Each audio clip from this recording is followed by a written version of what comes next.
like I said, the power in that scene from start to end, and the ending to that scene was just beautiful. It was powerful. What did you think of that scene, Avery?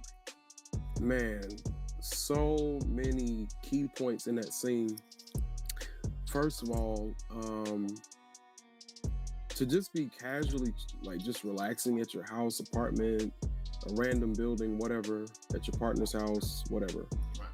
And you go into the hallway, and Valak is just strolling through, just strolling through the kitchen, or in the hallway, or whatever, and then wants to play a game of hide and seek in a dark room, of course, because spirits like Valak, they operate best in the dark.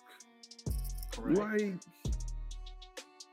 and then the casual walk or glide, in Valak's case, to the picture, when really Valak could have just came at her before getting to the picture. Correct. Valak was doing that just to torture her even more with his little game.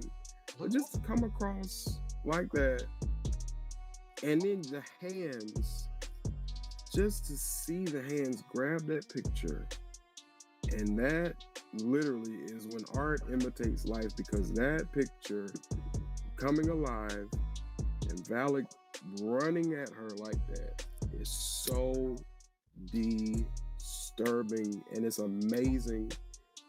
And James Wan is a genius. You're gonna hear us say it a lot. Yes. He's a genius. And outside of him being a genius, I have to give a credit to the music composer, sound design guy for this movie. His name is Joseph Bashara. He has done the music score for all of the Conjuring movies. He did the score for The Curse of La Llorona. He even did the score for The Nun, as well as Aquaman. Wow. So he's been out here. Music in that is so perfect. It's very intense. I remember going to see this movie in the theater opening weekend, and I literally spilled all the drink that I had, not on me, but it fell on the floor. And it was a few people in there who actually spilled their drink and their popcorn. So I didn't feel bad. I couldn't imagine watching a film like this in the theaters. I just couldn't. I can't. Like, especially like there's certain films that I won't watch at like 2:00 in the morning, and these are one. This is one of the films. Okay, and again, we are introduced in that previous scene to Valak the Nun, or the demon. No, sorry, the demon, who is a true life demon, a real life demon. And again, like you said, we want to say it a lot, but James Wan is such a fan of horror that what he did hadn't been done in over 40 years at the time. 40 years.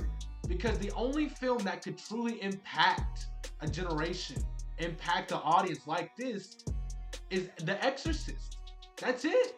Because that is another film that in theaters people were passing out, people were scared. And I've heard stories about The Conjuring, and people were just freaking the fuck out, right? So credit goes to James Wan. James Wan is the master, and again, let's talk about that previous scene. He is the master at building a scene.